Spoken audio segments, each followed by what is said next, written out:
Greetings, friends. I'm AK. And I'm Laura. And we are The Chainsaw Girls. On today's episode, we are covering a movie that I personally freaking love. Mm-hmm. I would say it's probably, if not a cult classic, eventually will be a cult classic. Yeah, it's still relatively new. It's still relatively new, so not quite a cult classic, but we're getting there. It is 2011's The Cabin in the Woods. Yes, it is a horror comedy. It is currently available on Prime, at least at the time of this recording. Yes. And you know we love a good horror comedy. Absolutely. Would you consider this? Do you think this would be a cult classic? Or do you think cult classics are only movies that were perceived bad when they came out and eventually got a following? Oh, that's a good question. I don't know. Like a cult classic. I guess it depends on if they develop a cult after a while. Yeah, that's true. Okay, maybe Cabin in the Woods wouldn't. I don't know. But normally we do hear that. If it's a movie that didn't do well at first, maybe in the box office, maybe we hear it a lot for like B movies. Right. And I don't think this counts as a B movie. Definitely not. It had a $30 million budget. Yeah. And it made $69.9 million. Wow. I know. Pretty crazy, right? This was written by Joss Whedon and Drew Goddard, and it was directed by Drew Goddard as well. And it was produced by Joss Whedon, and they wrote it in like 3 days. Wow. Yeah. They but we're both Joss created Buffy the Vampire Slayer. Which you're wearing a shirt right now. Heck yeah, I am. It's my favorite show of all time. And Drew was a writer on the show. Okay. And I believe that he also wrote on the show Angel. Mm. So, yeah. So they wrote this together. Okay. Mm-hmm. Love that. We love it. Do you want to hear the IMDb description? Sure do. A group of kids go to a remote cabin in the woods where their fate is unknowingly controlled by technicians as part of a worldwide conspiracy where all horror movie cliches are revealed to be part of an elaborate sacrifice ritual. Yep. That's it. I don't know why I said yes, we sure do, or whatever I said so creepily. I was like, What? we sure do. You did? I didn't catch it. I was too into my thought. I did You're not hear it. very focused on the IMDb. Yes. I loved this movie. If you are on our Patreon and you listen to our extendeds, I don't know the order of things of how they're going to air anyway. Not yet, but I did talk about in an extended that we filmed yesterday about how the entire time that we said we were going to cover The Cabin in the Woods. And I'm like, yep, got it. The Cabin in the Woods. For some reason, I kept picturing cabin fever. So like on the actual extended episode, real time, you witnessed me. If you're on our Patreon, you witnessed me realize it. When I'm like, yeah, the scene with the razor and the bat, and you're like, what? I know. I was like, when you said that, I went, hold on. Thank goodness. I mean, thank goodness I still had to watch this movie back because I didn't go back and watch Cabin Fever. Though I do feel like if I would have typed in The Cabin in the Woods, I would have had the realization. No, did you suggest this or did I? You did. Okay, because we obviously were in summer or we're close to summer. We're in June at some point. I don't know when this episode is coming out. However, we want to keep a theme. Yeah. And it's like slasher summer, summer-ween, summer horror movies. And The Cabin in the Woods does take place in the summertime. Yeah, and it's a slasher. And it's in a cabin. So I could see how you would think it would be Cabin Fever. Also a great horror movie. Yeah, might have to cover that one. Oh, we will one day. We will. Oh, we will. Oh, we will. Should we just jump into it? Yeah. And I'll get into all these like little details as we go along. Hell yeah. Let's do it. So the opening credits start, we already start with blood across the screen and we're seeing hieroglyphics, okay? So they're setting the tone here that something ancient is going on. Mm-hmm. Then we meet our two, I don't know, what would you even call them? Technicians. Technicians. Yeah. Okay, yeah. Technicians. I was like, I kept calling it like headquarters. Yeah. But at first I was like, they're at their, okay, let me just tell you. All right. Okay. We meet who I kept writing as Gary and Steve. Mr. Sitterson and Mr. Hadley. But you could be right that maybe that's their first names. It is according to the cast. So as I was typing my notes, I just pulled up the cast so I could write their names out and not have to be like, Bradley Whitford, who plays Steve Hadley, and Richard Jenkins, who plays Gary Sitterson. Right. I was like, let me just learn their names real quick. So I wasn't even paying attention to, because what do they call them? Mr. S and Mr. H? They always call them Mr. Sitterson and Mr. Headley. But for my notes for the rest of this podcast purposes, I refer to them as Mr. S and Mr. H. I'm probably going to say Steve and Gary. Love it. Okay, just so Which one is Steve and which one's Gary? Gary is Richard Jenkins, who you probably know from like Step Brothers. Bradley Whitford is Steve, Mr. Hadley. Mr. Headley. And Okay. you know him probably from Billy Madison, for example, The Handmaid's Tale, stuff like that. And I love it. him. I love both of them. I know, I love them both. They're great. So we open up on these two men chit-chattering. Hadley is talking about his wife being hormonal and renovating the kitchen. They're doing fertility treatments, and they're just having a very kind of regular conversation amongst colleagues. Very casual. They're in like their break room. They're in the break room, exactly. They're joined by a girl. They're like walking in the hall. They run into a girl. Her name is Miss Lynn. She actually was on the show Angel. Okay. And we're going to see some characters that were in Angel and Buffy throughout the movie because obviously Joss and Goddard worked on the shows. Mm-hmm. And this is to me, it's a very Buffy-esque movie. Like, Okay. it is in line for me with the show and also comic books. You can definitely see the influence of both comic books and Buffy in this movie. Okay. So they meet up with her and they're discussing different countries.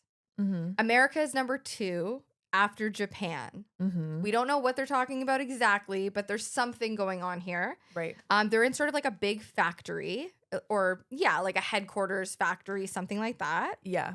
And then one of the men mentions a betting pool. Mm-hmm. Okay, so that's important to keep in mind. Yes. Mm-hmm. They also mention Mr. Sitterson, Gary, mentions we haven't had a glitch in forever. Mm-hmm. And they get into one of those little cars. The Austin Powers cart. Austin Powers! Immediately, as soon as they get in the cart, I was like, Austin Powers. I wrote down, like the 12-point turn. I wrote down it's like a little golf cart without the top. And they always make me think of Austin Powers. I don't think I've ever seen them otherwise. No, agreed. Yep. So if you know the name of them, let us know. And then across the screen, The Cabin in the Woods. Title card. Boom. Now we cut to our main girl, our virgin, if you will. We'll find out. We cut to Dana. Dana, she's in her Yeah. undies. Yes, Kristen Connolly walking around her room in her underwear. She's longing over a drawing of like her old professor, it looks like. I wrote in my notes, she was definitely banging her professor. Oh yeah, her friend Jules comes in Mhm. and Dana notices like, oh, you dyed your hair blonde. And she's like, yeah, do you like it? And Jules notices that Dana's looking at this picture and she calls him Professor Fuckwad and rips it out of the book so they can like burn it or something. Yep. And then we learn through Jules that this professor had an affair with Dana and then broke up with her via email. Yes, terrible. Also, Jules says something like, Kurt's gonna lose it over her hair. And I'm like, lose it how? Lose it in a good way or lose it and he's gonna be mad? Yeah, I don't know actually. Because Kurt doesn't come across like a jerk. I took that instinctively as like, oh, he's gonna think that's so hot. Oh, okay. I don't know why that's how I took it, but maybe because after she said like, you look so great. But then we meet Kurt, who is played by Chris Hemsworth. Yes, and they are going somewhere. Jules is packing. Sorry, Dana is packing. Right. And she also is packing like textbooks. Like she's like basically like the nerd. Yeah. Like she's being portrayed as everyone in this movie is being portrayed as an archetype. Yeah, as a trope for sure. As a trope. And she is like the virgin, the nerd, the like goody two shoes girl. Goody two shoes for sure. Mhm. Yeah. Also, I was like, why is everyone just walking into her room? But whatever, they're going on a trip together. Yeah, I think it's one of those things where like they all know that they're going somewhere, so like it makes sense that like Kurt would show up. Although Kurt shows up and he whips a fucking football like through her room out the window. Yeah, and he throws it to Holden, right? Yeah. Yeah, so then we meet Holden outside, who's played by Jesse Williams, and Holden is wait, in what way? he's hot. Oh, okay. I didn't know what that meant. I mean, they're both hot, but I don't know. Holden's like very pretty. Yeah. Wouldn't you say? Yeah, for He's sure. pretty. Yeah. They're all packing up to go on this trip. Any guesses to where they're going? I don't know. I don't know. Where could they be going? Kurt also like grabs a book out of Dana's bag and he's like, you don't want this one. You want this one. And he like gives her another book. There might be actual reasons for that I didn't look up. I think it's because he's a sociology major and he's supposed to be intelligent too. Got it. Okay. He's not quite a stereotype yet, but that will change. Right. He also says to her, hey, you should definitely read this book instead. P.S. You're not wearing any pants. Oh yeah, and then she's like, "Oh my gosh, that was another thing." I'm like, everyone's walking into her room when she has no pants on. But I'm sure you can pick up right away that this is all very overt. Like Yeah. it's overtly campy. Yes. It's overtly like this is a horror movie. This is a slasher. Like it's This virgin is in her underwear. yeah, it's just very heavy-handed on purpose. Yeah. Mm-hmm. And so they all go outside, and up drives Marty. Marty, our stoner. The stoner in his red station wagon. Can I tell you, my very first car ever was a red fucking wagon. It was? Yes, and I would always argue with everyone. It was a Ford Escort wagon. Wow. And I would be like, it's a hatchback. It was not a fucking hatchback. It was a station wagon. And I just was in denial. What'd you name it? I didn't name that one. What? I know, I didn't name it. But it was totally decked out in all of the like 2005 random, like, of course I had like stickers on the what is it called? What is this thing? The visor? Visor, yes. Yeah. Stickers, pictures, like photos of my friends. Yeah. Shit dangling off the rear view mirror, which I'm sure is illegal. Also, do you remember Happy Bunny being a thing? I don't know if it was in Canada. No, I don't think so. Any of my Hot Topic fans out there? Oh, we didn't have Hot Topic. Okay. Yeah. If you were here, you would have absolutely known what Happy Bunny was. It was Yeah. literally just like stickers and shirts and whatever with a little cartoon bunny on it, but it was always like mean things like fuck off. Okay. I know exactly what it is. I did not know that's what it was called. A Happy Bunny. I remember having Happy Bunny stickers on my car. I just put stickers everywhere. Like I ruined that car, but it was also like very used when I bought it. Is it the same company that does I remember I had a t-shirt that said boys are stupid, throw rocks at them. And it was like a Stick cartoon figures. They weren't stick figures, but they were like kind of like messy handed drawings. Yes. And there were rocks being thrown at him. I don't know if it's the same company, but I could totally see that. But same vibe. They were definitely sold at the same store. But we didn't have Hot Topic. We had like Okay. something, a Gene Machine. I think they were at Gene Machine. Whoa, Oh yeah, okay. Gene Machine was the fucking shit, man. You didn't have Spencer's either? No. Oh, okay. No. I had to go downtown Toronto on Yonge and Queen and go into the basement of stores to get like cool fucking punk rock shit. Oh, you had to work for it. Oh yeah, I had to go to Silver Cross on Queen Street, the goth store. We even had like a goth vampire store that had these like big, beautiful like Victorian dresses and shit. Does it still exist? No, it's gone. Damn. And there was another store on Queen Street called FX that was like the outside was like bright pink, and there were like flowers imposed on the glass, and then there was glass in front of it. It was so fucking cool. Queen Street in the 90s and the early 2000s was fucking awesome. Same with Yonge Street, dude. That sounds awesome. But you had to work for anything cool, like studded belts. No. You're going all the way downtown to get that. Yeah, that's why I have no fashion sense. I was not about to work for it. I did work for it. Oh my God. I got to post pictures on Instagram with my mohawk.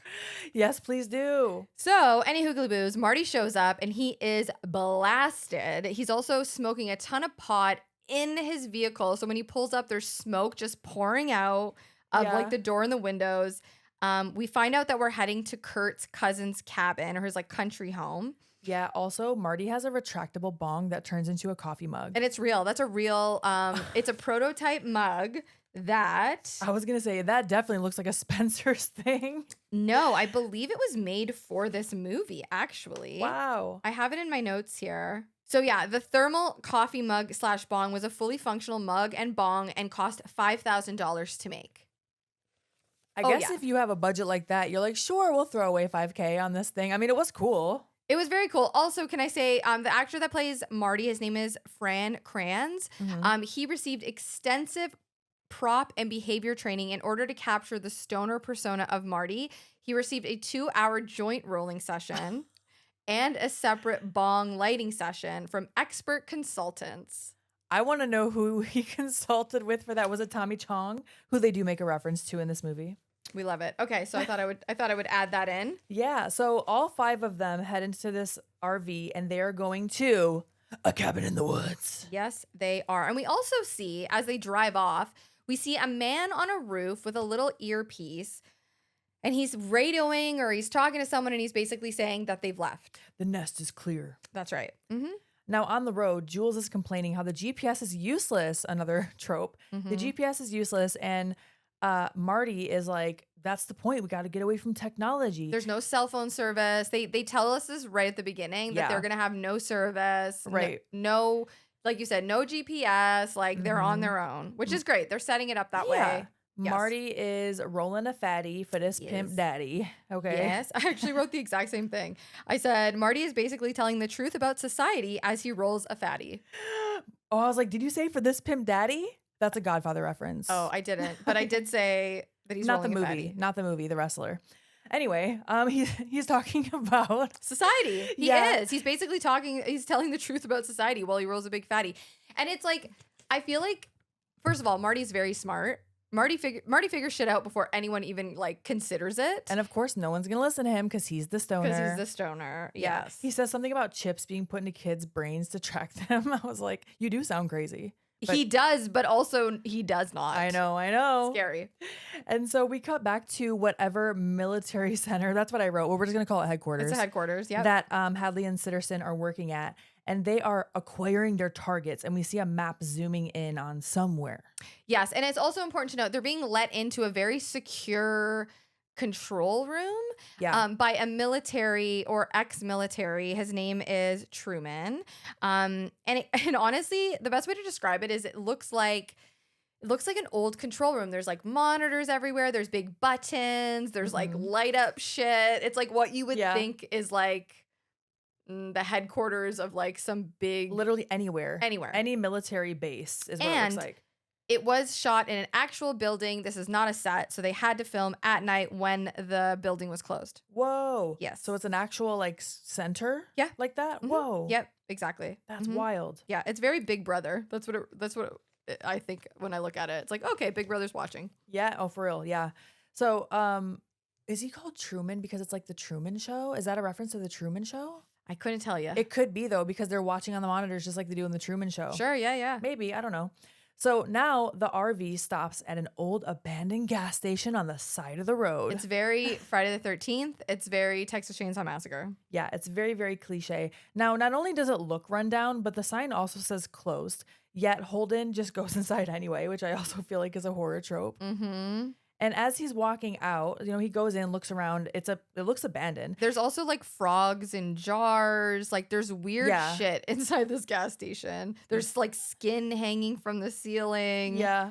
It's weird. Yeah. And as he's walking out, he's trying to yell to everyone else, like, I don't think anyone. And then jump scare. Out pops the cliche middle of nowhere gas station attendant, chewing tobacco and being cryptic as fuck. His name is Mordecai. Yeah, Mordecai, yeah. Which I feel like has to be a reference to Children of the Corn. Yeah. I would imagine. Yeah.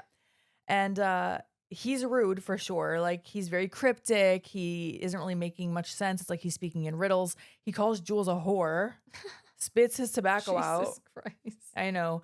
Kurt throws the money for gas at his feet. Like, at first, they're going to fight him. And then it's like, all right. Kurt just gives him the money, and then they go to leave. Marty's fucking with him the most. Oh, yeah. I love it. Yeah, on his way out, he's like, well, good luck with your business. He says a lot of shit to him. It's actually really funny. Yeah. I like Marty a lot. He's my favorite character. He has good lines for sure. Mm-hmm. So now this RV is going up a mountain, like narrow, winding roads with no railing. I would be Couldn't stressed. be me. No. Fuck, dude. Have you ever had to go down roads like that? And Dude, you're just like holding your breath. Me and my mom, we were going to an indie show together. And actually, my mom used to haul salt in the winter. And she was driving up a mountain like that and hit black ice and crashed her truck. No. Yeah, dude, real shit. Thankfully, she was super bruised up. She was super beat up. But she was fine, obviously, shook up. I don't think she drove truck much longer after that. But it was like that. That's what it looked like a very narrow, winding mountain like that. Also, I just want to correct myself really quick. I did a very quick search. It's not Mordecai in Children of the Corn. It's Malachi. Okay, dude, I was literally like searching and when you said that, I went, and then I went, wait a minute. Wait a second, that ain't right. As soon as I said it, I was like, I feel like that's not right. I need to look it up. Yeah, that used to be my favorite movie in high school. Oh, shit. I used to love Children of the Corn. I used to watch it all the time. It creeps me out. I don't know why, I just liked it so much. And I loved Malachi. So you knew. You were like, that's not right. I was like, that doesn't sound right. That's okay. We fixed it. We fixed it live.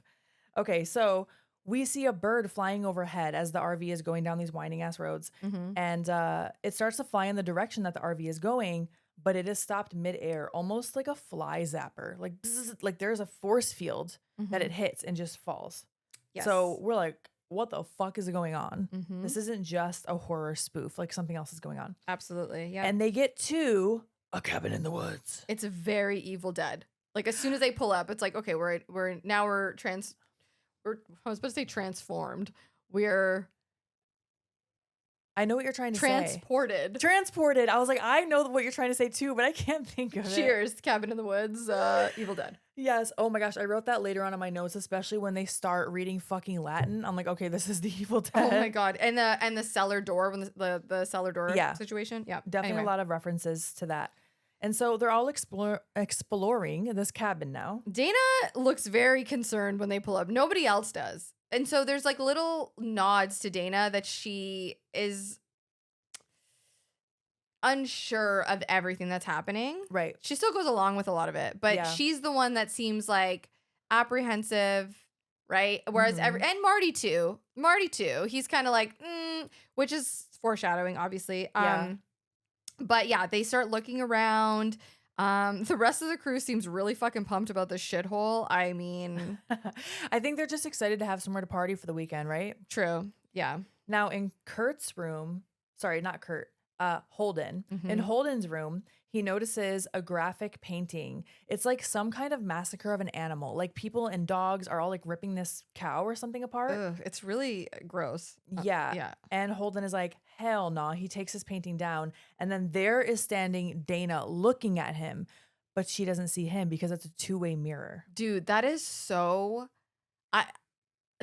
fucked up. Do you ever, when you're at like if you have to stay at a random motel or something, you check the mirrors, you touch them to see if your finger's touching? Dude, always. Because that's the rule, right? If your finger touches in a mirror, then it's a window. Because in a mirror, there's a little space because of the reflection. Right. But if it's a window, it'll just touch like this. I'm just doing this on the YouTube video. I'm just touching my fingers I'm just together. nodding along. I'm like, yep. So I do that all the time. But yeah. So Dana's staring at him, but doesn't realize it. Right. She's like checking her teeth and fixing herself up. And like Holden's like, he like smiles. He obviously thinks she's cute. But then she starts undressing and you see him go like, oh shit. Then he's like, I should go tell her.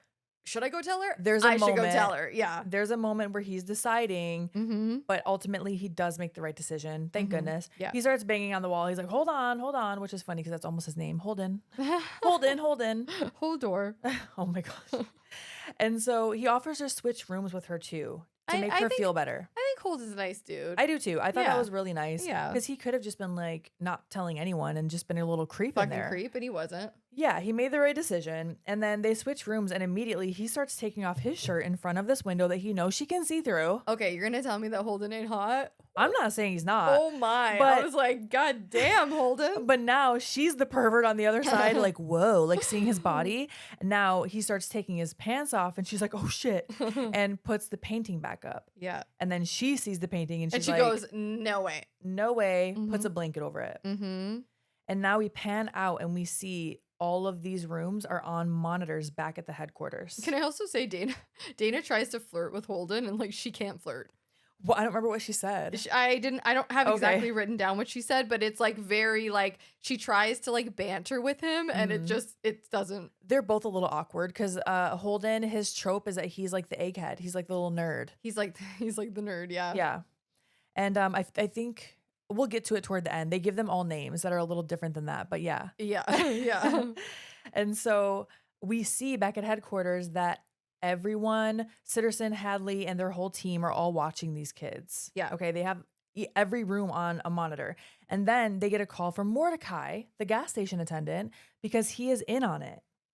And of course, even to them, he's speaking ominously. Dude, this scene, it has to be up there as one of my favorite scenes. He's like, yes, he's talking all like ominous and just very like doomsday and whatever. And then he's like, am I on speaker? Yeah. And he's like, and one of them, I think it's Hadley. He's like, no, we would never do that. And then like he keeps going and he's like, oh, wait a second, you are. And he's like, took you off. And then he keeps talking again, all like doomsday. And he's like, I'm still on speakerphone. Yeah. Like it's done so well. Yeah, he's like, the lambs are through the gate, like shit like that. Yes. He also says the Ancient One sees everything. It's very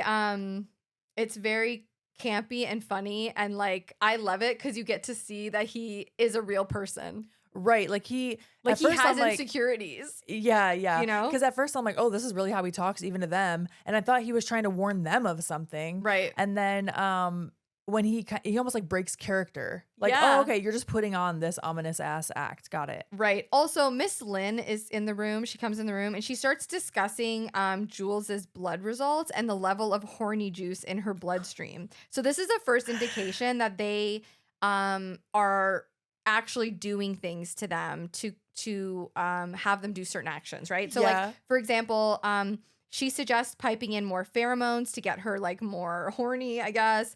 She goes on to tell them that she's slowing down her cognition by the blonde hair dye. Oh, so they were planting this before they even went. Oh yeah. With her dyeing her hair all of a sudden. Yeah, so the blonde hair dye apparently like seeps through her scalp, goes into her bloodstream, it fucks with her cognition. So yes, I mean this is a huge setup. I've heard people say that before, like, oh, you're bleaching your hair too much, like implying it's gonna make you dumb. Who knows? And I will say, like, when I say this is very like Buffy to me, a lot of like Buffy is very like tongue in cheek. Like it's funny. Like the dialogue is funny. There'll be like some crazy ass shit happening, and then Buffy will say something that is like a silly pun. Yeah. Yeah. You know what I mean? Okay. Like that's kind of like, to me, that's what this reminds me of. The writing I love does. that. Yeah. I love being like that. Yeah. And they do all start laughing about Mordecai. Like they're all like pissing themselves laughing, and he is like so offended by I this. was gonna say he's not in on it. He is not thinking it's funny. No. So then we cut to the kids and they're at the lake. They go to like every single kids at a cabin or summer trope. They're at the lake. Everyone is swimming except Marty because he is just sitting on the dock smoking, of course. Do you want to know why Marty didn't go swimming? Oh, I thought it was just because he's the stoner. No. So Marty, Fran Kranz, was fucking jacked. He was so jacked that he was actually bigger than, is it Chris Hemsworth? Yeah. He's bigger than he's in better shape than Chris Hemsworth. So they were like, shit, we can't have him looking all big and jacked. We got to put like baggier clothes on him, and we got to keep him on the dock. That is so fucking funny. I know, I had right? no idea. I know. I really thought it was just because he's the stoner, so he's high on the dock. But yeah, you can't have like, he's supposed to be the stoner. He can't be like ripped. He's ripped. That's like when with for wrestling, sometimes when we would do pre-tapes, especially if you were like managing, you have to take your heels off. I got to take my heels off. Because you're taller than the guys when you're wearing your heels. Yes. And I've done even like in acting, I've done jobs where they'll have the act, like the mark will be lifted so that the guy is like taller than you. Oh my gosh. Yeah. I've even seen girls stand with a wide, like not reporters, like backstage correspondents. They'll stand with a wide-legged stance, even if they're barefoot, because sometimes barefoot, they're even taller than these wrestlers and it just looks off. Yes. You have to make yourself look smaller. Literally make yourself smaller for these people. Yep. Okay. So at HQ, we see now, HQ is headquarters, just so you know. We see that all the kids' stats, like heart rate, horniness, or whatever, are all on display. So they can read them. They have some type of monitors hooked up to them. And Hadley and Sitterson are now taking bets from the other staff. Yes, and Jonathan from Buffy pops up here. And Okay. He's like asking a bunch of questions on like who to bet on. Yeah. Like he's like an intern. Okay. And he's like asking a bunch of questions. She's like, well, if I bet on this and and you can tell like Hadley and Sitterson are just like, fucking go away. Like he's like that pestering guy. But in Buffy, he was the character Jonathan. Okay. Yeah. Now they talk to Truman, who he's like the head security, right? Yeah, he's ex-military. Okay. And he's not betting. No. And, you know, he's talking to Miss Lynn and she's explaining things to him. Because he's kind of questioning the ethics of the whole thing. Right. Like he thinks it's like kind of fucked up that they know, they already know. Yeah. Who's gonna die, who's gonna whatever. They already know all that. And Truman thinks it's kind of fucked up that people are betting on. Yeah, he's like, how are you taking bets if you're rigging this game? And it's so funny to me that you just said ethics, because then the fact that Hadley, who is played by Bradley Whitford, has to explain ethics is so funny to me, because in Billy Madison, that's what they're debating when he loses it and pulls a gun out. Nothing you said in this. Yeah. The whole speech. But basically they explain to Truman that they don't control the outcome, they provide the situation, and the players have to make decisions based on their own free will. Otherwise, the system doesn't work. Right.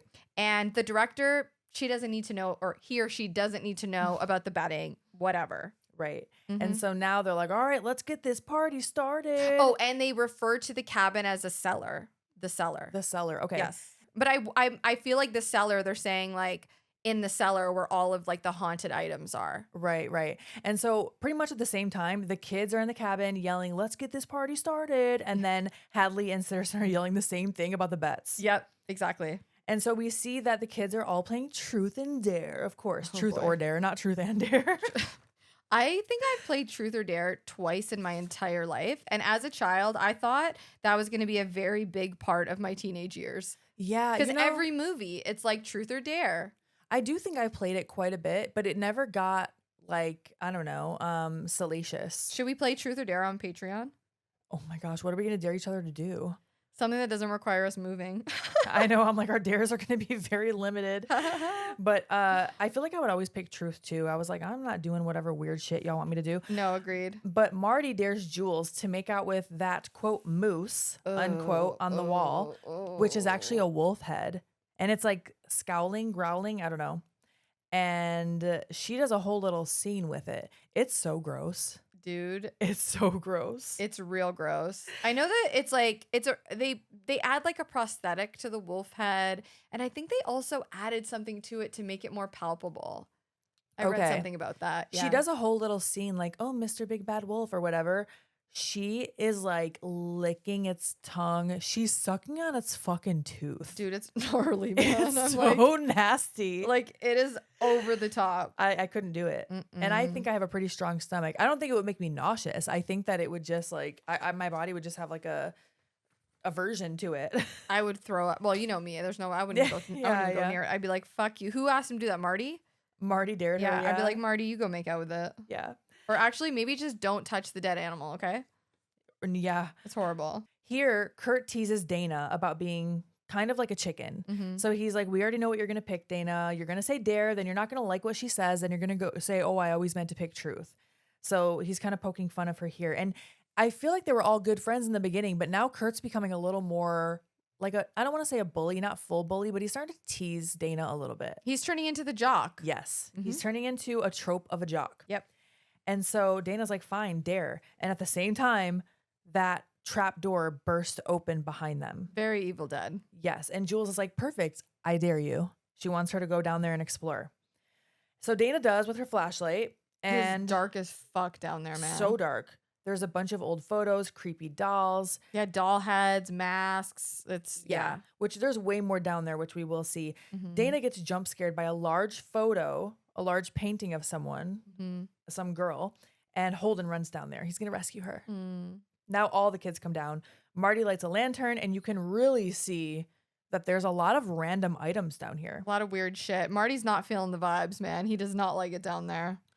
Right. And so everyone starts exploring a little bit, and everyone is touching something different. So Kurt has like this little puzzle circle thing. It's almost like Hellraiser? yeah, he's holding what looks like the Hellraiser would be the Hellraiser cube or box, but it's Right. like a cylinder. Yes. Mm-hmm. And then we have like a dusty book that Dana's picking up. Jules is about to put on a necklace. Someone's got Holden. He's got the jewelry Music- box, the music box. The only one that's not into this is Marty. No, he does start looking at film strips at one point. He is looking at film strips, but he's the only one that like doesn't like being down there, Yes. or he doesn't seem as hypnotized as the rest of them do. Right. Yeah. They all start doing whatever the item is. They start messing with it. Like Holden's playing the music box. There's a little ballerina on it. And it looks like, okay, who's going to do the first thing? Who's going to put it on first? Who's going to open it 1st? Mm-hmm. And this is where you're going to see how they're going to determine what happens to them next. And so before Jules can put on that necklace, everyone pauses because Dana starts reading. Anna Buckner's 1903 journal. Yes, it's a Mhm. diary. And it says things like, "And then Papa cut her belly and stuffed the coals in." And also says things like, "Cutting of flesh makes him have a husband's bulge." It's so fucked. I was like, I'm sorry, what in the actual fuck? There's also Latin, and Marty is like, "You probably shouldn't read that Latin. Don't read that Latin."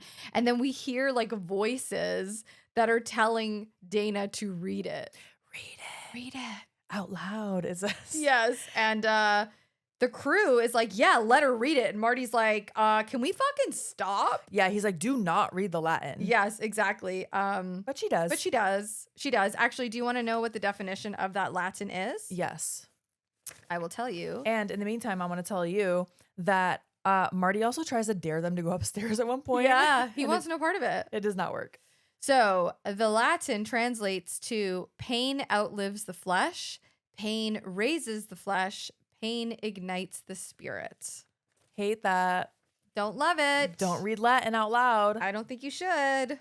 Yeah, if you've ever seen any horror movie, especially Evil Dead. But whole ass zombies are now coming out of their graves. Oh yeah, she's awake in the fam, man. Yeah, the Buckner family. And back at headquarters, we hear, we have a winner, the Buckner family. Maintenance wins. Yeah, maintenance wins the pool. Yeah. And it's like sharing the pool with one guy that's like, yeah. And Dr. Lynn, Miss Lynn, I don't know why I refer to her as doctor. Maybe it's because she's wearing a lab coat. Yeah. She explains everything as part of like the old world. Yeah. And Mr. Hadley is pretty pissed because he wanted to see a merman. Yeah. So bad. He's like, I'm never going to see a merman. Like, and that comes up many times during the movie. He really wanted to see it. And Sitterson is like, they're really terrifying anyway. So like, it's fine. I know. And he was even like, he's like, Kurt was even holding the conch for a second. Because remember he had like a shell? Yes, he was at first before he grabbed that puzzle. Yeah. And so Miss Lynn also tells Truman that, because he's like, these are what nightmares are made of. And she's like, no, these are something nightmares are from. Like nightmares are from this. Yep. Because everything in our stable is remnants of the old world, courtesy of you know who. We don't know yet. Mm-hmm, the director will say. Yeah. And then we also see on a screen like they're like kids and they're like screaming for their lives. And I think that is in Japan. It is. It's in Kyoto. Mm-hmm. And they're being tormented by some floating demon, which I wonder if that's actually like Japanese lore. She looked very much like The Ring, the girl from The Ring. That's what it's based off of. Okay. Yeah. It's a homage to The Ring. Okay. Mm-hmm. But she's like floating in the air and all the kids are just screaming, trying to get out. Or I should say Ringu, like the original. Right. Yeah. And back at the cabin now, Jules is dancing seductively in front of the fireplace. It's so over the top. It is. I mean, you know what, girl? If you're feeling it, go for it. With what they're going to say in a minute, I was like, oh, that's why. Okay, that makes sense. Because I'm like, yeah, it was a lot. But also, because they've already said that they've been pumping her full of like pheromones and horny juice. Right. Horny juice. I did not catch that. I must have been writing in my notes, but that makes so much more sense. And so everyone is just sitting on the couch watching awkwardly. Like Holden and Dana look so uncomfortable. Like they're just like, because she's right in front of them and Kurt is like standing, he's getting drunk behind them, and Jules goes to like touch on Holden like she was gonna give him a lap dance or something, and Kurt's like, hell yeah, baby. I'm like, okay. She also is like all over Marty, and we find out that at one point in like freshman year they like made out. Yeah. And so Kurt and Jules are leaving because Marty's like, I have a theory. And Kurt's like, well, you're going to have to tell it to the egghead while he's de-virginizing Dana. Like, he's just being an asshole. He's being a jerk, yeah. And him and Jules leave. Yeah, they actually go outside. Yeah. And Marty is like, isn't it weird that Kurt and Jules are acting this way? It's not normal. Mm-hmm. Like, Kurt is not this alpha male jock, and he's a sociology major, and I've seen them drunk before. Like, they don't act like this. Exactly. He's like pointing out that they're all kind of being like a little out of character. Yeah. And he mentions puppeteers. Yeah, he thinks puppeteers are involved, which of course that sounds crazy. He's the only one that knows what's up. Yeah. He says to himself that we are not who we are, and then he decides to go read a book with pictures. Yeah. I get it. And now we see that Holden is sitting on the couch and he's translating the Latin. He speaks Latin. I think it's so funny that he speaks Latin. Who the fuck speaks Latin? Well, I want to meet somebody that speaks Latin. I was going to say, go talk to a Roman Catholic priest. Oh, yeah, I guess they read in Latin. I just thought it's so horror movie. Like, oh, he just happens to... I just read a little bit of Latin. Yeah. I also didn't think of him as the egghead at all until once Kurt said that. And once again, maybe he's now transforming more into that. Because now, all of a sudden, he's wearing these glasses. And you know what? Maybe he didn't speak Latin before. Maybe now he's getting all these attributes of a nerd, quote unquote. I think you're right. Yeah, yeah. So Holden and Dana are alone now in front of the fireplace. And so, you know, there's tension there. Yeah, they're like connecting. Meanwhile, Kurt and Jules are about to fool around in the woods. They're like running through the woods. Yeah. Wouldn't be me, man. Nope. Come on, baby. We're all alone. Yeah, they're about to get naked. But Jules like stops And she says that she's chilly. Oh my gosh. It's so funny too, because when he says, come on, baby, we're all alone, we get a shot of everyone watching them at headquarters. At headquarters, like in a yes. huddle. And she's like, you know what? Stop. I'm chilly. Yeah. And everyone at headquarters is like, oh. Yeah, they all groan. So they're like, okay, engage the pheromone mists.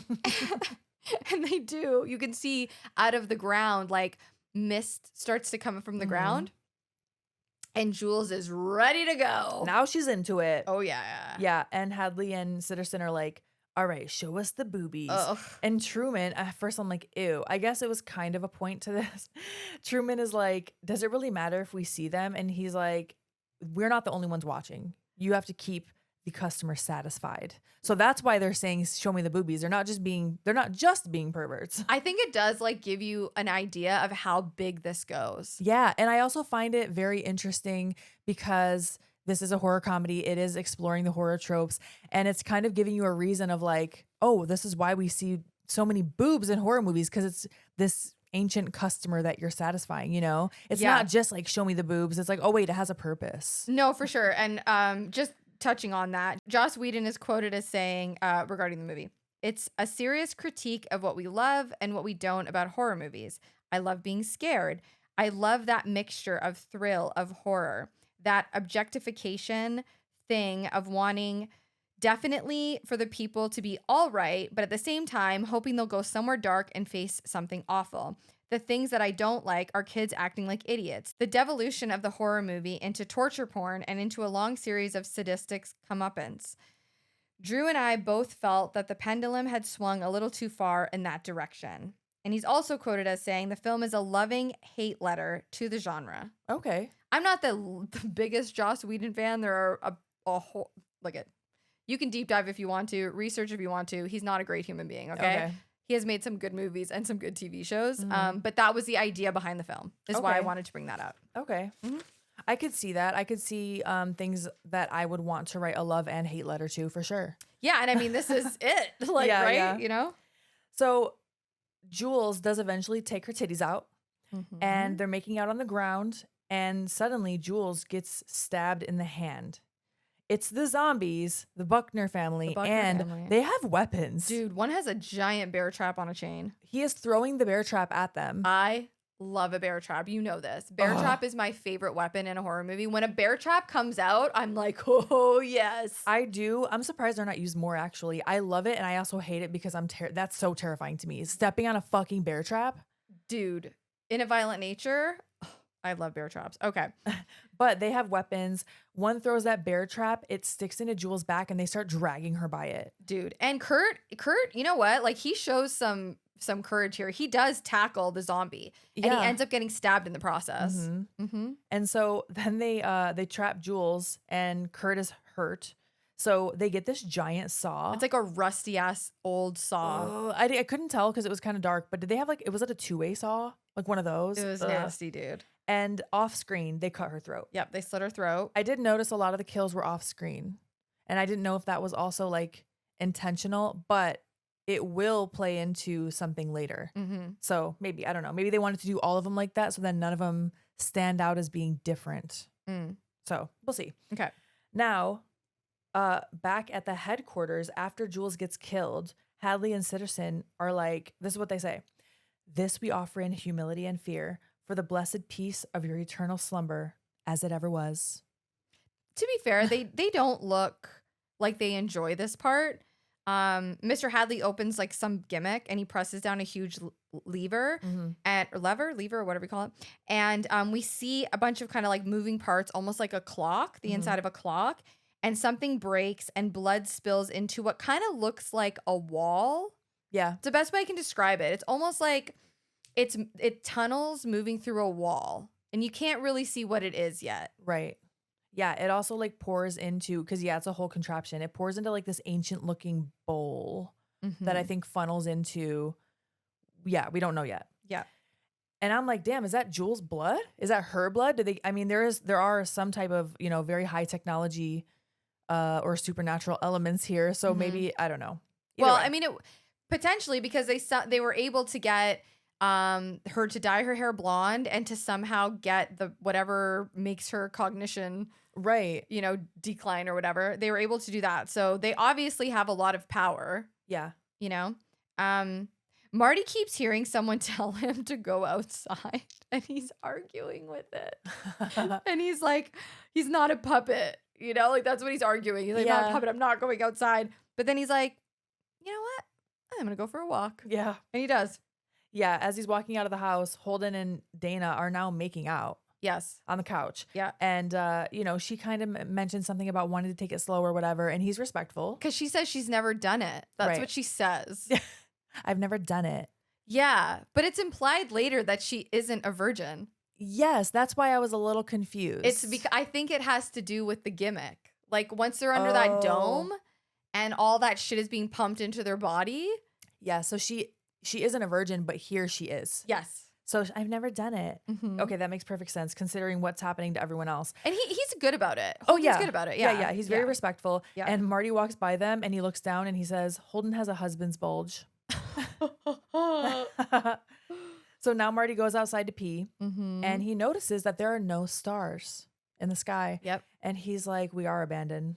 And you can see a zombie walking up behind him in the distance. Yes, it's approaching him. It's very dark. It's hard to see. I notice a lot about this movie. I don't know if it's just my TV, but it's really dark. Yes, I felt like I needed to put blackout curtains all around to be able to see it. It could be my TV. I think your living room is just bright. It's bright, and I watched it during the day. Me too. Okay, yeah. So you might need to, watch it in the dark. Yeah. But yes, a zombie is walking up behind him in the distance and then jump scared by Kurt, who bumps into Marty. He's still alive. He just was stabbed and tells him to run. Yep. So they turn around to run and Kurt basically clotheslines this zombie. Yeah. And they get into the house and a different zombie kicks the door open and tosses Dana Jules's head. Yeah, dude. Which is so fucked up. Like it's so covered in blood. Her hair looks brown again. Yep. And they realize that this little... Also, not only... No, hold on. He doesn't break the door down. Dana opens the door. Oh, shit. Okay. Like, Dana full on... Like, he's banging on the door. And Dana's like, hello. And Dana opens it. Further, like, proving that they are just little... Like, they're mice in a fucking experiment. Right. You know? Yeah. They realize that the little girl zombie outside is Patience from the diary.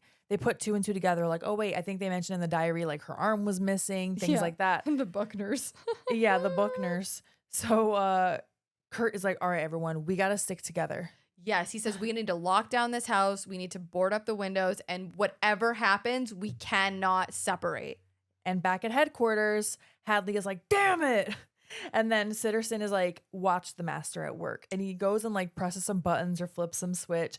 And then suddenly Kurt is like, wait, this isn't right. Because like gas seeps into the house. Yep. From like some pipe. He's like, no, we this isn't right. We got to split up to cover more ground. Yeah. And they're all kind of like, what? And then Holden's like, yeah, that's a good idea. Yeah. And Marty's the only one that's like, guys, this ain't a good idea. Like, what are you talking about? Yeah. So now another zombie is, trying to get into the house and headquarters is locking all the doors. So they're all running into their own rooms. Right. So everyone runs into their room and they all got locked into the rooms. Yeah. They're pressing headquarters is manipulating it. So now they can't get out. They can only go to certain places. And then once they're there, they can't get out of certain places. Yep. So Marty's in his room and he finds one of the cameras. Oh, he does. Yes. And he's like, whoa, I'm on a reality TV show. Yeah. I mean, I would think the same thing. Right. I would love to be in a reality TV show like this where you're like, it's where like, you think zombies are going to kill you. Oh, I'd love it. Are you kidding me? Oh my God. Yes, let's go. Like to be in a real whodunit. Oh my gosh. We have to go to like a murder mystery dinner. They're so fun. I've never been to one. I went once and it was literally one of the most fun I've ever had in my life. I would be so afraid for someone to do something like this to me to trick me if it was like some whodunit, like, oh, we got you. You're on a reality something. Because imagine you end up killing one of the actors. You think they're a real zombie and then you're like, oh, well, what the fuck? But also no reality TV's real. I know. It's all super fake. I know. And I would imagine they would set you up in a scenario where you ain't gonna kill anyone. You don't have anything. Yeah. Like even if it looks like you have weapons, they don't actually work. And if you like get your hands on that person, I would think they would come out and say, all right, we what is it? You've been punked. Remember that shit? Oh God. I fucking hated that show. Okay. So anyway, He is saying, I'm on a reality TV show. And at that moment, one of the Buckners, the zombie, reaches through the window, like breaks the glass and pulls him out Yeah, of he the like house. drags him by his legs. Yeah. He's like crying. He's like crying for help. And I when I first watched it, I thought Marty died. Yeah, he gets stabbed, he gets dragged into the woods, and then love him. seemingly killed off screen. I love So that's kind of, him. I know, I do like him a lot. He's my favorite character. So that's kind of what I meant by maybe they were doing other off-screen kills, so Marty's didn't seem so like out of place. Oh, You know? clever. Yeah. So we see Mr. H pull the lever. Do you call it a lever? I say lever. I say lever. I feel like that's a Canadian way to say it. Okay. I mean, I don't actually know, but it makes sense to me. So he pulls down the lever/lever. More blood trickles down into the wall thing. It kind of looks like Egyptian, Yeah, or like hieroglyphics. hieroglyphics. Which I could not spell in my notes. Oh God, don't ask me. I don't know how to spell that. Like spell check doesn't even know what I was saying. Isn't that so? Don't you get mad? Because then you type it into Google and Google's like, "Don't worry, babe, I got you." I got you. And You- also this made no sense what you said, but I still deciphered it. you want to change words that I wrote correctly to a different word, Let me thinking I tell meant you. to say something else, even though it was spelled correctly, but you don't know that I'm trying to fucking say hieroglyphics? Okay, how about when I'm a Canadian and there are U's and a lot of words that Americans don't use U's in, and my fucking phone constantly tries to correct it. No, I don't want to spell color COLOR. That's not right. I want to spell it COLOUR because that's how it's spelled. Mm-hmm. Anyway, the factory starts shaking. Yeah, starts rumbling. One of them is like, he must be getting excited downstairs, talking about like the ancient one, I guess. Yes. And so now Dana and Holden are together and they're trying to barricade the windows with this giant dresser so one of the zombies can't get in, but there's a zombie like actively trying to get in. So a zombie busts through Dana's window and she's freaking out and she's trying to get out when Holden, like the hero that he is, busts through that two-way mirror and pulls her into his room. And they're banging and obviously like everyone's like freaking out, and then Dana notices the cellar door. When you said they're banging, I'm like, wait, who? Oh, Oh, you're saying the zombies are banging on the door. Got it, Yes, got it. I was like, the whoa. zombies, AK. I missed that part. Come on. So anyways, they notice at the cellar door, and they climb down, and Holden starts yelling to Kurt to get into the basement. Yeah. Go to the basement. Dana has a lamp. I think she pulled the lamp from the room. I thought that was really smart of her. Mm-hmm. And she says that they're in the black room from the diary. Right. She's like, this is where he kills them. Mm-hmm. And they're basically like checking the walls. They're trying to find a way out. Oh, fuck. Then Holden gets the bear trap to the back. Yep. And is getting dragged from that giant ass zombie dude. And he's trying to drag Holden like up the stairs, basically. Yeah, so dude. he's like suspended by that bear trap. Ugh. Oh, I love a bear trap though. Whew. Now Dana is able to stab the zombie with a crowbar, but of course that doesn't fully kill him. And then she stabs him repeatedly with, I assume, his own knife.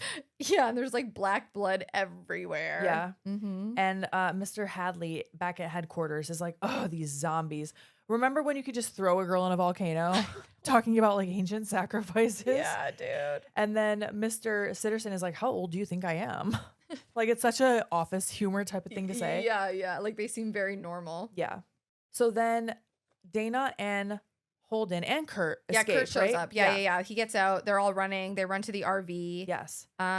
We cut to Japan. Yes. And the little kids have turned the evil spirit into a frog. Yeah. All the schoolgirls were like singing a song around it. And then it like goes into this pot of water. Oh my gosh. I love this scene so much. I love these actors so much. I do too. too. Mr. Sitterson He's is so pissed. so mad. He's yelling, fuck you to the screen at these kids. I was dying. He's like, the Japan crew fucked this up. How hard is it? How hard is it to kill a bunch of 9-year-olds? I'm guessing he bet on Japan, right? Maybe. But also it's interesting because I know before he was saying like there are little comments here. There are so many little quips that we're not even covering. Yeah. There's so much like funny dialogue. But like Mr. Hadley, I think is like, That's why you got to buy American. Like we get the job done or whatever. And like in the beginning of the movie, they mentioned like Japan is #1 and then USA is #2. So you would think he'd be happy that the Japan crew fucked it up. That's why I'm wondering if maybe he bet on Maybe, Japan because maybe. they're always #1. So he Yeah. thought it was like a in the bag type situation. Very possible. I don't know, but Mrs. Lynn, Miss Lynn, whatever. Mm-hmm. She looks worried. Mm-hmm. She's worried. And they notice, Mr. S and Mr. H notice that the tunnel is open. Yeah, the RV's about to escape. The tunnel, basically, earlier in the film, they go through a tunnel that takes them into the simulation. Mm-hmm. So now this tunnel's open for them to leave the simulation, Yeah. like the dome, essentially. Mm-hmm. Mm-hmm. And so we're both like, Yes. So whatever they need to do at headquarters to close it is not just a button in that room. So there's some type of issue. Gary, Mr. Sitterson, starts running through the building and he gets to whatever room that is, handled in. And they're telling him there's a glitch, which earlier in the movie, of course, that's going to happen eventually because he says, we haven't had a glitch in forever, which is why you don't say stuff like that because then you jinx it. And is it called Murphy's Law? Oh, I don't know. I'll look that up for the extended. Okay. We just pause and look at each other like, okay. But yeah, there's a glitch and the tunnel has not blown up like it's supposed to. Right. And also in this exchange, Mrs. Lynn says something about humanity like being in their hands and they can't let the old ones out. Yes. Okay, we can't let those old ones out. Who are they? We'll find out. We're going to find out soon. So they're driving through this tunnel and Mr. Sitterson is like manually putting these wires back together. Like almost like he's hot wiring a car. Yeah, he's hot wiring this this tunnel. Yeah. And so while they're driving through it, it starts working and the tunnel starts exploding. So they have to reverse and they do make it out. They do, yeah. It's basically that they're driving through and it all starts caving in. Right. But now the only road out of here is gone. Yes, exactly. They can see the other side of that tunnel right across this gigantic valley. It's right there. They're like on a cliff, essentially. Yes. They're like, should we climb? What should we do? And now Kurt decides he's going to try to jump it on his motorcycle. Okay. I have to say, this was very brave of Kurt. Oh, yeah. Like, he gets on his little dirt bike and he's like, guys, don't you worry. I am going to drive my ass across this giant, what'd you call it? A valley? A valley. And if I fall and crash, I will limp my ass to get us help. Yeah, he goes through this whole thing of like, I'm coming back with cops and choppers and guns, and those things are going to pay. And then he jumps, and I mean, he clears so much air, he would probably make it. No, really. And we also have to infer here that like he's not being pumped with whatever bullshit they were filling his head with, because now I think we're seeing the real Kurt here. Yeah, that's very true. You know? But of course, he hits that force field. It's so awful. Because him and that bike just go tumbling down. It crashes into it like what you know what it reminds me of? Like the Hunger Games. Okay. Right? Like, because there's like a dome over them. Yeah. Yeah, and he just tumbles down into the darkness. Yikes, man. And Yikes. obviously, Holden and Dana are like, what the fuck did he just hit? Like, I don't understand what I just saw. Except then Dana's like, Marty's right. We're puppets. She was like, puppeteers. Yep. She pieces it together here. Because what do you think after you see a whole ass force field? Come on. Dude. And so Holden and Dana now start driving back. And Dana's like, are we going back? And Holden says, we're going through. There has to be another way. So I'm going to drive through that town. If we have to go by foot, like, we're going to get through it. and she's trying to explain to him that they're like fucked. Yeah. Like, she's trying. And he's like, I actually totally understand this. He pleads with her and he's like, listen, like, please don't lose it. You're all I have now. Yeah. Don't go crazy on me. Like, we need to stick together. And as he's like saying this to her, a zombie pops up behind him and he stabs him through the back of the neck. Yeah. Ugh. It's awful. And the RV flies off the road into the lake. Yes. The knife literally goes all the way out the front of his throat. It's so gross. Like, so I guess his kill wasn't off screen. No, exactly. But that makes sense though, because now it doesn't matter if they die on screen because we find out Marty is alive. Yeah. Yeah. So the RV, yes, crashes into the lake. Dana does escape. She makes it to the surface and headquarters starts celebrating. Yeah. It's actually, I love the way they did this.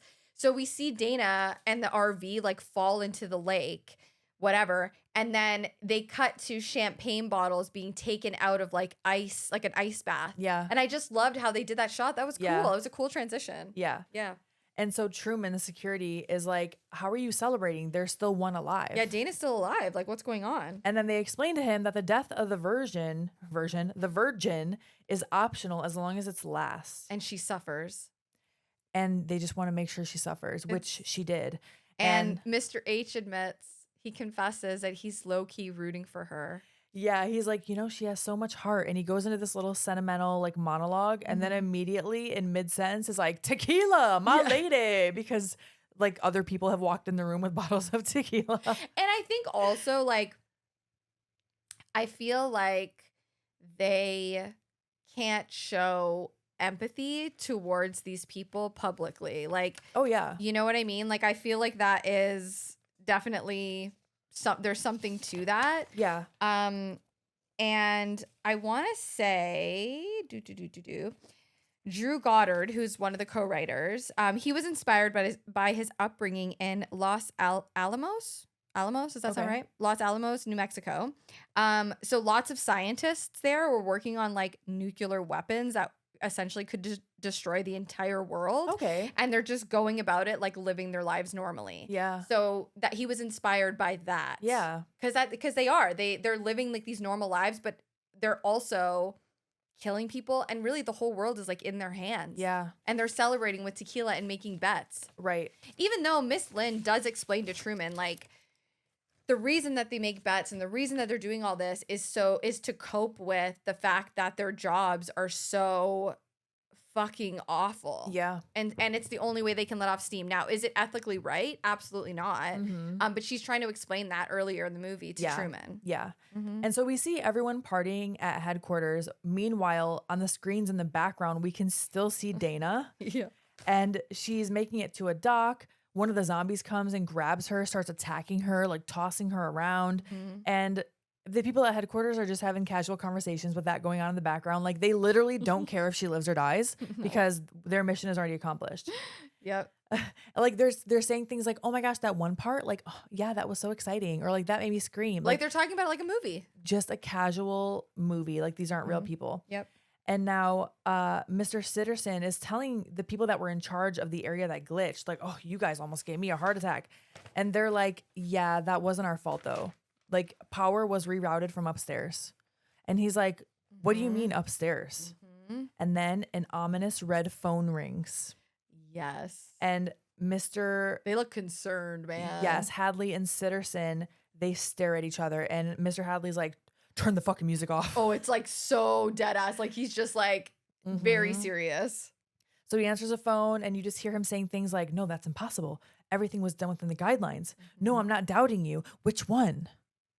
And then back to Dana, who is getting gorilla pressed by this zombie. Ultimate Warrior style. No, for real. And then the zombie starts swinging its bear trap around like it's gonna throw it at her. He is. He's spinning it like a lasso. Yeah, like a it's a lasso. cowboy.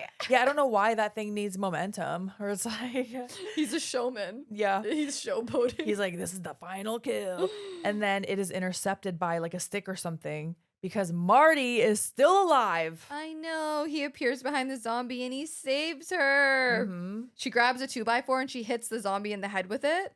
And the zombie falls into the lake. But that motherfucker is still alive. Yeah, he pokes his head back out like a fucking alligator. Yep. And so now Marty and Dana are, of course, running through the woods. Marty takes her to what looks like a grave. Looks like a grave. Yeah. She's like, we're getting in that grave. But when they go in, it's actually a huge room. It's like a cellar. Like they can like go downstairs into something. Yeah. It's like an underground bunker. Yes. I think that's a good way to describe it. And Dana looks on the ground and there's like A dismembered zombie. yes, it's like a pile of body parts. And Marty's like, yeah, I kind of dismembered that guy with a trowel. So what have you been up to? Yeah, it's great. It's great. Yeah. Marty also found an electrical box and it looks like he kind of rigged it maybe, like he's fucking with it. Yeah, he says that that it's an elevator.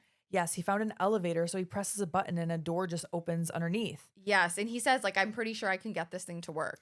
Yeah. So Marty's smart. He's smart. And he also realized like, oh, they sent those fuckers up to us. Yep. Like they weren't just in a grave in the dirt. They were sent to us.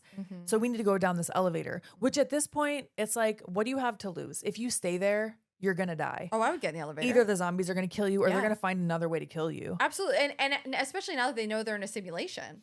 Right. They got Oh it, my you know. gosh. Yeah, I didn't even Right? think of the word simulation until Yeah. you just said that. But yeah, it is. So the elevator that they get in, they get it to work and it randomly stops and keeps stopping in front of different cells. I love this scene. It reminds me of 13 Ghosts. It is so freaking good. So I feel like we need to describe what we're looking at. Yes. It's pitch black, okay? Except we can see, obviously, Dana and Marty inside this sort of cell elevator thing. right. And they're kind of descending into darkness. Yeah, the elevator moves down. It also moves over. It goes, Yes. it's like one of those vending machines. Absolutely. Absolutely. Yes. And both sides where Marty and Dana are is a window. They're giant windows. So Mhm. you could potentially see out of them, except that it's pitch black. Right. But then it stops. Mm-hmm. And Dana steps forward slowly to look out the window, dude. Okay. And all of a sudden, a werewolf appears on the other side of the glass and it's losing its shit. Yeah, a big ass werewolf. You're like, what the fuck? And before she can really do anything, the elevator moves again. Yes. And then they go to the next one that there's a spirit in. Yeah, like it's just like a little like an apparition, yeah, right? apparition. Yeah. Apparition, yeah. And we're seeing all the options that could have been sent up to them depending on what they would have played with in the basement. Dude, Marty sees like a ballerina from behind Yes. and it turns around and it reminded me of Silent Hill. Yeah, I could see that. Like it had a face, but the face was like a mouth with like all kinds of like Sheetar stomach.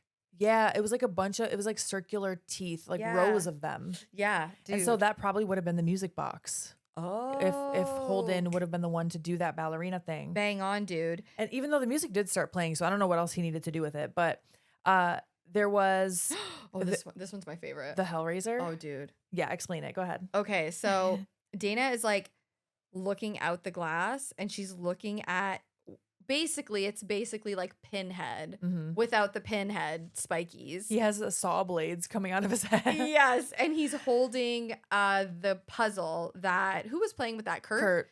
He was holding, so basically it's the Hellraiser box, but it's made like a cylinder. Yeah. I don't know what it is about this guy's eyes. I guess it's the contacts. So his eyes are like, he doesn't have like pupils, they're just all black. Yeah, almost all black. He's so like he's looking at Dana almost with this like calm sense of like he knows what he's gonna do to her. And it's like, it's just okay. Yeah. Like this is just what's gonna happen. I don't know how to describe It's it. very sinister. It's sinister, but there's also this look of like, that's just the way it is. Mhm. You touched my cube. Yeah. You asked for this. Yeah. Right? And yeah, also the fact that he emerges from the darkness and at first you're like trying to make out what you're seeing in the darkness, that is always scary. I think he's my favorite. He's got confidence. I just love his confidence. And you know what? He's tall. You know what? I think he clears 6'2". He's got big eyes and he's got muscles. That's my guy. And you know what? He checks a couple boxes. And you know what? He knows what he likes. He knows what he wants, and gosh darn it, he's gonna get it. Oh my gosh. So this is where Dana realizes that they chose what came up to them, the zombies, and she fucking loses it. So that's another thing that I think makes him so creepy because they sit on him for a while he's just calmly watching her with he has no expression on his face. He's like deadpan. He's just watching her. It's not a two-way mirror. He can see her and she's freaking out and she's slamming on the window like, she's so angry and he's no-selling. his eyes are just going back and forth just watching her. I he's don't know how to describe it. It's like, well, you know, he is a killer and has all this power. And it's like, he's just waiting, like, let this door open. Just let this door open. Dude, it's so true. I don't know. It's so cool. Yeah. And then we pan out and we see all the cubes. It's like a puzzle of elevator, like I'm calling them cubes, but like basically cells. Yes, and we see a bunch of different things. There's like a giant snake. I saw two little girls holding hands, which looks like it'd be from The Shining. The Shining. Yeah.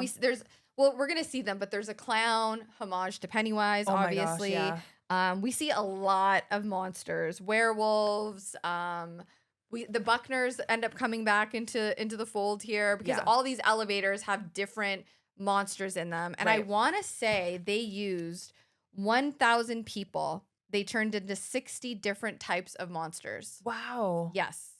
That's Mhm. awesome. Yeah. So they had a lot. Yeah. a lot. Yeah. So now headquarters realizes where Dana and Marty Dude, are. they're freaking out. Yeah. Yeah. No one has ever got this far, I'm sure. And Mhm. so they send someone, some security, and he shows up with a gun, be like, gun out. Do you hear Mr. H at one point says, "Are you high?" Of course he does. He's like losing his Yeah. mind. And so the security is like telling just Dana to step out of the elevator. Yes, because we do hear it's either Mr. H or Mr. S say they need her to stay alive long enough for Marty to die first. Right. Marty has to die first because Yes. she is optional, but she has to be last. Right. They don't give a fuck if she survives or not at this point, but Marty has to die 1st. Mm-hmm. And so. and my friend, the weed that Marty has been smoking has been immunizing him to the shit they've been pumping him with. Oh, shit. That's why. That's why it hasn't had an effect on him. That makes so much sense. Yeah, dude. Yeah. The moral of the story is smoke a fat doobie. No, just kidding. Smoke more weed. No. Just kidding. Do whatever you want. So the cop has the gun out, or the security guard has the gun out, and right before he's able to force Dana out, the zombie arm that was severed, that's still moving around in the elevator with them, grabs the security guard, and they're able to kill him. Yes, and Marty grabs the gun from him, and they get out of the elevator. Yes. And so as soon as the elevator door is closing, you can see the arm like crawling toward his face and like touching his face. That's great. And so now Dana and Marty are in the main building. And we hear a voice over the PA that sounds like a woman. And it's like, you shouldn't be here. Just know that what's happening to you is a part of something bigger. Bigger and older than anything. Yes. These monsters are nothing compared to the ancient ones that lie below. Yikes. They have to be offered up to them, and she tells them to forgive them and just let them get it over with. Yeah. Meanwhile, fucking beg your pardon. I think know. not. I beg your finest fucking Find pardon. someone else. For real. So meanwhile, this SWAT team is now coming for them. Like Yes. they are geared up. And so Dana and Marty are able to hide in a control room of all places. Yep. Very fortunate for them because the cops or military or whatever you want to call them, they start just firing at this room, which if it is a control room, it makes sense. They weren't really successful. Like it's maybe bulletproof glass or something. Right. And now Dana looks at the controls a little bit and then she says, let's get this party started. Just like they said in headquarters earlier, hit some buttons and now all of the elevators start running. Dude. And like they all start running and then all you hear is ding. And then one guy, oh shit. Oh shit. Fucking shit hits the fan. All of the elevators open and here come the monsters, man. Immediate chaos. Like these things are just flying, some literally out of the elevator and just ripping these people apart. Dude, it's actually wild. They're being eaten, they're being tortured. We are seeing the giant snake. We're seeing like there like something flies. There's something that flies out. There's like all these different creatures. A giant like mutant bat. Yeah, that's it. Yeah. There's a scorpion with a saw blade at the tip of its tail. Yeah. I'm pretty sure they put the people from The Strangers in here or like a homage to them. Yep, saw that. Okay. Yep. And then like every monster, killer, creature, anything you could think of. So like you mentioned earlier, there's killer clowns. There's a unicorn that's stabbing someone with its that horn. was my favorite. My favorite is the unicorn because you think unicorns are so beautiful. It makes me think of the movie Legend. Meanwhile, this one just rams its giant ass horn through someone. No, for real. And then when the next SWAT team shows up, it's nothing but like blood and guts covering the walls, the ceiling, the floor, literally every inch of that room with the zombies eating some of the remains. And they just look at them like, what? Yeah, they're like, yeah, this is what we do. And then the next ding. And then you just see blood spatter. Like now the next round of monsters are destroying all of them. The only thing I don't like about the scene, and this is just because I am not a fan, I don't love CG. I was going to say the CGI, right? It's very CG heavy. Yeah. However, when it came out, I'm sure that it didn't look as CG when it came out because it was new technology. And do you know what I mean? Like, yeah, this was 2011, right? So it was actually supposed to come out in 2009, but it got pushed back. Okay. But yeah, so I think at the time I didn't even think about it, but Right. watching it now, also it's CG blood. It's the CG blood that does it for me. It's funny because I actually noticed it. I don't think I wrote it down, but I noticed it in the earlier scenes in the dark, and I actually thought, you know what, the CG blood looks better when it's so dark because obviously Absolutely. you can't really Yeah. you can't really see it as well. But in this elevator scene, it's very bright. So you Yeah. do see a lot more of it. I think because there was so much chaos and the concept of all these different creatures in the cells, I loved that Me so too. much Me too. Me that too. I was able to just look past any CG that was noticeable. I agree. It's a great scene no matter what. Yeah. Would make it better for me if it wasn't so CG. But Right. here we are. So now the monsters have breached the main room, and we do see that the last monster to come out of the elevator is Patience, all by herself. Yes, exactly. Truman gets taken out here, which made me sad. Oh my gosh, I liked him. So I liked him too. he's getting eaten by the zombies, and then like Hadley has a gun trying to fend them off, and Truman. I think I didn't catch it if a zombie grabs it or if Truman grabs his own grenade. Oh, and- he grabs his own okay, grenade. so he's like, Yes. nah, fuck this. Like Yep. I'm not going out like this. Mhm. But that also knocks Hadley down. Gary, meanwhile, is in the back with do you say Miss Lynn is her name? Miss I wrote Lynn. down Wendy. I was writing down the first names of all of them. I know. I was like, I don't know their names. But Sitterson and Lynn are like trying to basically bypass the system. They're trying to fix it, right? Yep. And Hadley gets knocked down because of that grenade, and his ears are ringing. And in the distance, you see from his POV, something is crawling toward him in the dark. It is something terrifying. And it is a fucking merman. The okay. merman. This is not like Poseidon, okay? This is not half man up top that's all jacked and then like No. just a mermaid tail. No. Who did you just who? Poseidon, like the Greek god? Oh my god, why did I think of King Triton from The Little Mermaid? Yeah, That's that what too. I was picturing. That too. You know what? That is kind of who I picture as Poseidon, though, not gonna lie. So it's like a fish head, mermaid tail body, Big old arms. jack dude too. He's pretty jacked. Yeah, but like he's with a- also like kind of. He's like chunky fish dude. Like a fish face. Yeah, fish face. Yeah, Yeah, the face is terrifying. And then it literally eats his head. And, you know, he got what he asked for. This is why you have to be careful what you wish for because you 100. just might get it. Also, when it eats his face, it shoots blood out of its like blowhole thing. Its blowhole is such a nasty word. Ew. Ew, Oh let's my never God. say that again. Okay. Yeah, okay. So, Miss Lynn gets snatched up through the ceiling by a giant tentacle, Yeah, and Mr. Sitterson is now running through a door, I know. only to be met by Dana, who plunges a knife into his chest. She definitely did not mean to kill him. Yeah. They ran into each other. Yeah, I guess I shouldn't have done this with my arm. That implies she stabbed him. Yeah, but also, I don't know, why are you running with a knife like this?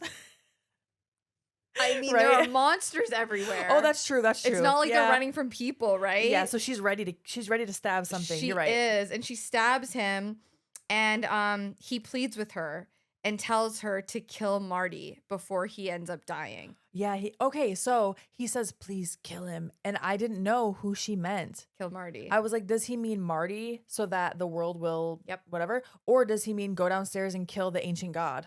He wants her to kill Marty. That makes more sense because I don't know how she would kill the ancient god. And what I think is so interesting here is he says, please kill him. And then Marty, after she kills Mr. S, obviously Dana looks shaken up. Marty hands her the handgun Mm-hmm. and says, like, here, this is easier. Take this. Yeah. So, like, he quite literally just put his life in her hands unknowingly. Like, Yeah. he trusts her. He's like, yeah, I don't have to worry about you. Yeah. So now Dana and Marty find the room with what are basically giant hieroglyphic stones. And it's where Yeah. that blood was trickling through each one. There's 5 of them, one for Mhm. each of the kids. And they each kind of symbolize whoever they are. And so Yeah. the blood runs through it when they die. So there is a couple that are not done. And I would say this is like an underground tunnel situation because it seems like they kind of like busted through a wall and Yeah. it looks like they went down into like some tunnels. Yeah. And yeah, it almost looks like outlines of sacrifices, right? Yeah. Yeah, okay. And the floor has like a giant ass symbol on it. Yeah. And Looks ancient and shit. You know what I Oh, mean? yeah, Like, it looks like ancient- it's been around for a while. ancient for sure. And one of them says they don't just want to see us killed, they want to see us punished. And then I Mm-hmm. think that's Dana. And then maybe Marty is like, for what? And then someone says, for being young. In walks Sigourney motherfucking Weaver. Dude, who Ripley is- her fucking self, babe. Ooh, ooh. I fucking love Ripley. Let's go. Sigourney Weaver, who is the director. Mm-hmm. And she explains how many ancient rituals require the young. Okay, which creeps me out because, yeah. Yeah. And she starts telling them about their tropes, basically. So the whore is what she says. That's Jules. She's corrupted and she dies first. Yeah. And then you have the athlete, who was Kurt. Yep. You have the scholar. That's what it was. The scholar, who was Holden. Yep. The fool. I was like, damn, why does she got to do him like that? I know, which is Marty, who is smarter than all of them. The stoner, yeah. Mhm. And they all suffer and die, leaving the last to live or die as fate decides, which is the virgin. The virgin. I was like, why am I missing a fifth one? Oh, yeah, the virgin. And this is where Dana's like, me? Virgin? Yes. Yeah. And then she says, oh, we work with what we have. Yeah. Like, okay, so she wasn't a virgin this whole time. But yes, that makes so much sense. They were turning her into that for whatever setting. Exactly. She also tells them if they don't pull this off, then the ancient ones rise and they are gods. Yes. These are ancient gods, man. Yeah. And she tells them the sun is coming up in 8 minutes, and if they rise, the whole world is donezo. Yeah, she basically tells them if we don't sacrifice you, it means an agonizing death for every single person in the world, which that's a lot of responsibility. Marty's like, gosh, they're both so enticing. Oh, yeah, because she says you can either die with them or you can die for them. He's like, oh, I can't decide. And Dana here, I mean, Marty is definitely like, no, we're not about to do that. Dana's like, well, maybe we are. And she points the gun right at Marty. Yeah, you see in the background that she's just, pointed it toward him. And she's like, it's the whole world, Marty. I'm sorry. Yeah. And the director's egging her on. The director's like, you have to be strong. The fate is in your hands. I mean, what do you even do in this scenario? The whole world? I mean, I'm not killing somebody I love, so I guess we're all going But they're down. gonna die. Yeah. No matter what. Yeah, but I'm not killing somebody. But what about the other people you love that are back home? Yeah, but I don't have to look them in the eye when I pull the trigger. Do you know what I mean? You can close your eyes, and I'm just kidding. I couldn't kill you. Would you kill me? No. You I totally would not. I Oh totally my would not kill fucking you. God. I totally would not You kill would you. fucking kill me. I totally would not kill you. But I'm just saying, like, this is not just an easy thing for Okay, someone. wait. How like, close are Marty and Dana? Right, we don't know. I mean, all 5 of them seem very close. But also, it's like the whole world thing, Like, Yeah, I'm thinking of it the other way. Not so much would I kill someone, but would I be like, just kill me and save the world? There's another part of me that I'm like, I don't know if I'd be that righteous, but I also don't believe her. It's like, well, what if you're not? What if you're just bullshitting because this is what you want and you're trying to manipulate us to do this fucking sick, twisted thing? Right. When really we could just kill you and this could all be over. yeah.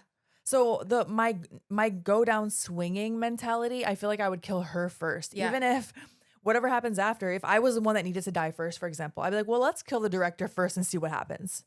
Yeah, You know what I That's a mean? good approach. Yeah. I don't think I could kill you. I don't think I could either. I might say, all right, let's do hand-to-hand combat, and you fucking kill me easily.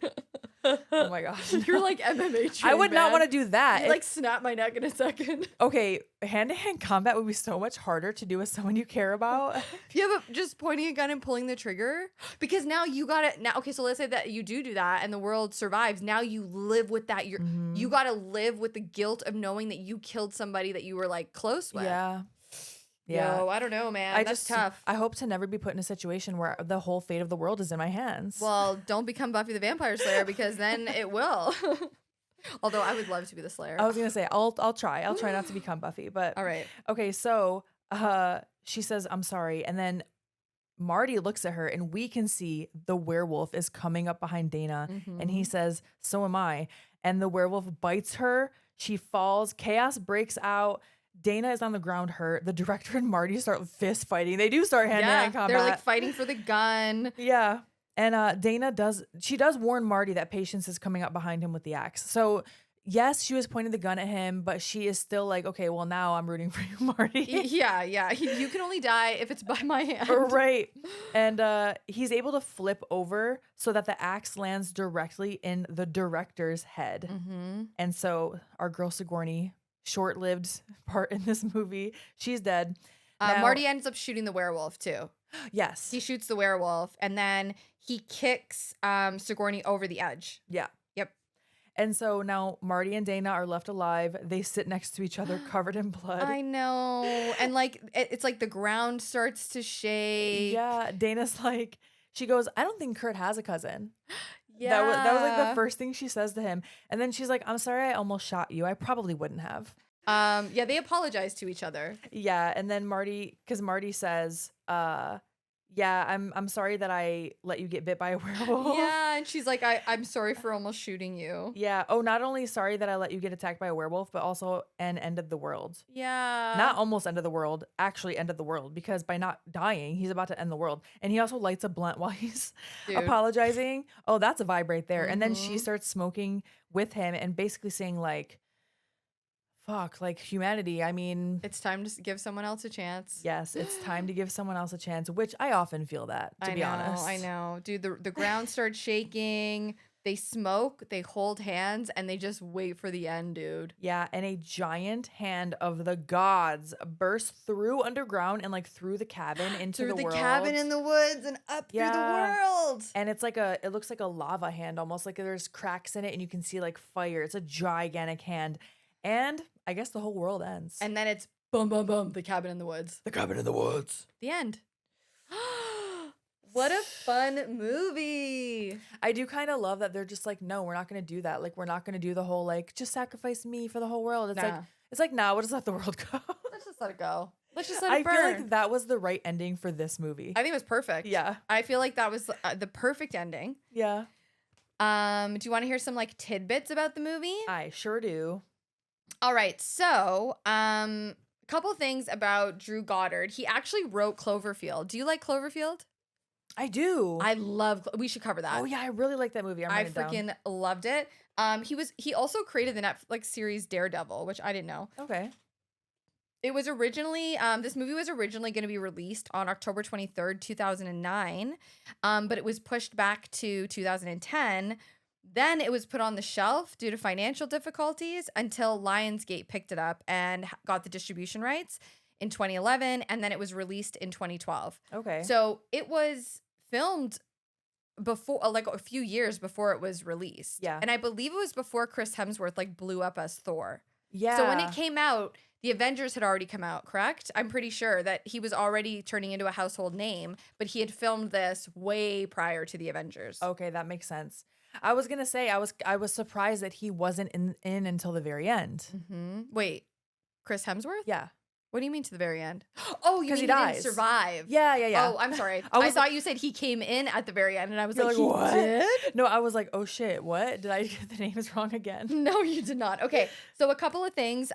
So the failed rituals from the other countries are references to various movies from like monster movies. Yeah. Okay. So one is like we said, Ringu. Buenos Aires ritual is a reference to King Kong. Okay. The Stockholm ritual is a reference to John Carpenter's The Thing. The Madrid ritual appears to reference Dracula. Oh. Thought that was kind of fun. Yeah. Kevin, one of the monsters on the whiteboard, because I don't think we mentioned this, but there's a scene when they're all taking the bets. There's a giant whiteboard with a bunch of different monsters. Mm-hmm. And anyways, one of the monsters on the whiteboard's name is Kevin and is a tribute to Elijah Wood's character in the movie Sin City and the original graphic novel. Okay. So that was interesting. There's also a scene where we see like monitors when the chaos is happening, and Tom Lank, who in this movie his name is Ronald, but I was mentioning him earlier as Jonathan from Buffy. He's holding a sign up to the monitor that says, "Help me, I'm in the utility closet. A dragon bat has my scent. I'm Ronald the intern."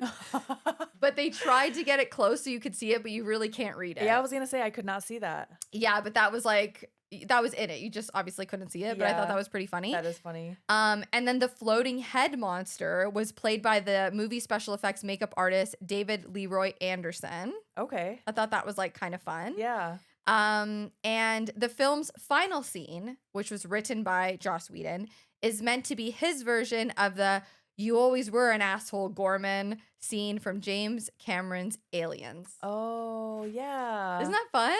Yes, I love that. Also, I looked up Murphy's Law for you. You mentioned it earlier, Yeah. and you were correct. I was? So, yeah, you're so shocked. I was. Give myself a little self-pat on the back. Yeah. Murphy's Law is a humorous observation or adage stating that anything that can go wrong will go wrong. I love that. It's interesting because I've heard like, oh, anything that can go wrong will. Like, I've never heard it called Murphy's Law, or I just wasn't paying attention, to be honest. I feel like I heard it in a TV show once. Yeah, I don't know. Well, anyways, that was The Cabin in the Woods. Did you love it? I really do love this movie. I love a horror comedy. I love a movie that plays on the tropes that we're so accustomed to, ones that we love and ones that we hate. So that is what happened. I know. I really loved it. Like I said, this reminds me so much of the Buffyverse, which makes me love it even more, you know, my obsession. Yeah. I loved Angel too. Loved it. But I really enjoy Cabin in the Woods. It's a fun one if you just want to have a good, fun horror night. Yeah. Like, you're not going to get emotionally invested in it. It's really not upsetting. I really did like Marty a lot. But no, I know what you mean. But like it's not like a Cabin Fever. I was going to say, yeah, this is definitely the lighter of the two. Yeah, this is a fun one. And if you haven't seen it, you should definitely check it out. It's a good little ride, I think. Yeah. Hell yeah. So we are on social media. If you'd like to give us a follow at Chainsaw Girls Pod. If you'd like to support the podcast, it would really help us out if you gave us a 5-star review on Apple or Spotify, whatever you listen to your podcasts on. Yeah. Also subscribing to our YouTube. If you're watching the video right now, hello and thank you for being here. You can subscribe to our YouTube for free and interacting with our videos, our shorts, our Instagram reels, our TikTok, all at Chainsaw Girls Pod is a huge help to us as well. We also have a Patreon. And we're going to shout out our top tier patrons. Yes. Right now. Do you got the list? Sure do. Let's do it. So we have Adam V. We have Adrian G. Alexis T. It all rhymes. Chris S. You ruined the rhyme, Chris S. I'm just kidding. We appreciate you. Oh. David T. Franchise Driller. Heather D. I would like to. James C.